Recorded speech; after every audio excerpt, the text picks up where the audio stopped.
নমস্কাৰ বৰ্তমান মই আছো গুৱাহাটী লালমাটি যদি আপুনি এখন কমাৰ্চিয়েল গাড়ী বিচাৰি আছে 6 চকা হওক বা 4 চকা হওক 2022 বা 2023 বা 2024 তেতিয়াহলে আপোনালোকে এই পাৰ্কিংটোত আহিব লাগিব আৰু এই পাৰ্কিংটোত আপোনালোকে গাড়ীবিলাক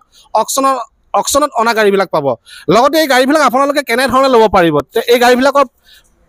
ডকুমেণ্ট আছে নে নাই বা আপুনি ফাইনেন্স কৰি ল'ব পাৰিব নে নোৱাৰে গোটেইখিনি কথা মই চালিজাৰি কম ইয়াতে আপোনালোকে দেখিছে আইসা আছে অশোক লেলেণ্ড আপোনাৰ 16-15 আছে আৰু 15-12 টাটা আছে গতিকে এই গাড়ীবিলাক যদি ল'বলৈ হয় তেতিয়াহ'লে আপোনালোকে এই পাৰ্কিংটোলৈ আহিব লাগিব আৰু এই পাৰ্কিংটোত পাব আমাৰ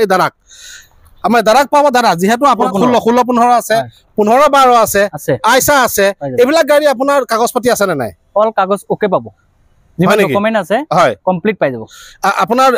ডিস্ট্ৰিক্ট ওয়াইজ আপোনাৰ ফাইনান্স অল অসমত হয় অল অসমৰ ভিতৰত হৈ যাব আৰু কিবা চাকৰিয়াল বা এনে ধৰণৰ কিবা লাগিব এনেকৈ একো নালাগে বিজনেছমেন হলেও হ'ব ড্ৰাইভাৰ লেভেল হলেও হ'ব মানে হলেও হ'ল আৰু কিন্তু ডকুমেন্টৰ লগত মিলিব লাগিব আপোনাৰ যেনেকৈ ড্ৰাইভিং লাইসেন্স লাগিব ডকুমেন্টছ খিনি প্ৰপাৰ লাগিব কাৰেণ্টৰ বিলটো লাগিব ওকে কিয়নো চৰকাৰে এটা কৈছে যে আপোনাৰ 15 বছৰ ট্যাক্স দিব লাগিব এইবিলাক গাড়ী 15 বছৰ ট্যাক্স দিব লাগিব নেকি এইবিলাক গাড়ী 15 বছৰ ট্যাক্স দিব নালাগে এইবিলাক গাড়ী দিব নালাগে যেনেকৈ চলি আছিল 1 বছৰ তেনেকৈ চলি আছে ওকে বহুতৰ মাজত এটা কনফিউজ আছে যে 15 বছৰ ট্যাক্স দি গাড়ী চলাব লাগিব কিন্তু 15 বছৰ ট্যাক্স দি গাড়ী চলাব নালাগে কিয়নো এইবিলাক হৈছে 6 চকা গাড়ী 6 চকা গাড়ীত আপুনি 15 বছৰ ট্যাক্স দিব নালাগে যিবিলাক 2 টনৰ তল গাড়ী সেইবিলাকত আপোনালোকে 15 বছৰ ট্যাক্স দিব লাগিব কিয়নো এইবিলাক গাড়ীত আপোনালোকে 15 বছৰ ট্যাক্স দিব নালাগে 1 বছৰ ট্যাক্স দি আপোনালোকে চলাব পাৰিব বহি ৰাজ্যত আপোনালোকে ভাড়া মাৰিব পাৰিব আমি বেছি দেৰি নকৰো গাড়ী এখন প্ৰাইস কম আৰু কিমান টকা ডাউন পেমেন্ট দিব লাগিব গোটেই কথাখিনি দাদাজনে বুজাই দিব আপোনালোকক দাদা আমি আহিছো টাটা এখন 15-12 হয় 14 ফুটি ডালা এখনৰ প্ৰাইস কিমান আহিব এখনৰ প্ৰাইস আহিব আপোনাৰ 13 লাখ টকা 13 লাখ টকা এখনৰ আপোনাৰ বডিটো 20 ফুটি ডালা নেকি 20 ফুটি ওকে 20 ফুটি ডালা এখন ডাউন পেমেন্ট কিমান দিব লাগিব ডাউন পেমেন্ট আপোনাৰ 250 পৰা 3 লাখৰ ভিতৰত দিলে আহি যাব হিচাপ দাদা আইসা এখন আইসাখন কিমান দিব লাগিব ডাউন পেমেন্ট আইসাখন ডাউন পেমেন্ট দিব লাগিব আপোনাৰ অকল 2 লাখ টকা এখনৰ আপোনাৰ ধৰ কাগজ পাতি সব ট্ৰান্সফাৰ কৰি দিবনে অল কাগজ ওকে পাব হয় ট্ৰান্সফাৰ পাই যাব ওকে এখন গাড়ী 2023 ৰ গাড়ী ওকে দামটো হল আপোনাৰ অকল 11,50,000 টকা 11,50,000 টকা তো নেক্সট অশোক লেলেণ্ড হোয়াইট কালার এখন 20 ফুটি ডালা নে এইখন হল আপোনাৰ 19-15 20 ফুটি ওকে ডাবল কেবিন হয় এইটো অকল মাত্ৰ 6 মাহ হৈছে 6 মাহ হৈছে 24 ৰ গাড়ী 6 মাহ হৈছে অকল হয়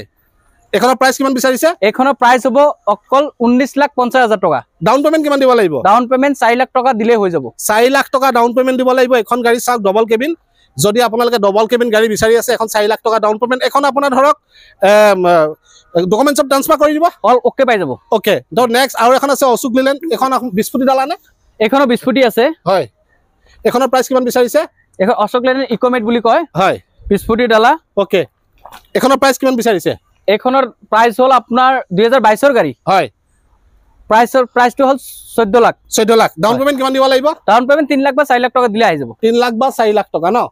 তো ঠিক আছে নেক্সট আৰু এখন আছে অশোক লেলেণ্ড হয় 2023 ৰ গাড়ী 2023 ৰ এখনৰ দাম হ'ব 14,50,000 টকা 14,50,000 ডাউন পেমেন্ট কিমান দিব লাগিব ডাউন পেমেন্ট 3 লাখৰ পৰা 4 লাখৰ ভিতৰত দিলে আহি যাব ওকে তো দেখিৱাই দিছো আপোনালোকক আৰু আছে গাড়ী ভিতৰত আছে আমি এখন আল্ট্ৰা 3.7 লৈ আহিছো T7 আল্ট্ৰা T7 এখন কিমান আহিব প্ৰাইস 2023 ৰ গাড়ী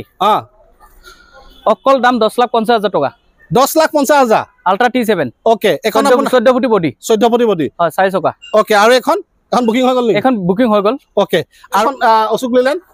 এখন অশোক লেলেণ্ড আপোনাৰ 16-15 হয় এখন হল আপোনাৰ 2022 ৰ গাড়ী 2022 ৰ হয় এখনৰ প্ৰাইস কিমান এখনৰ প্ৰাইস আহিব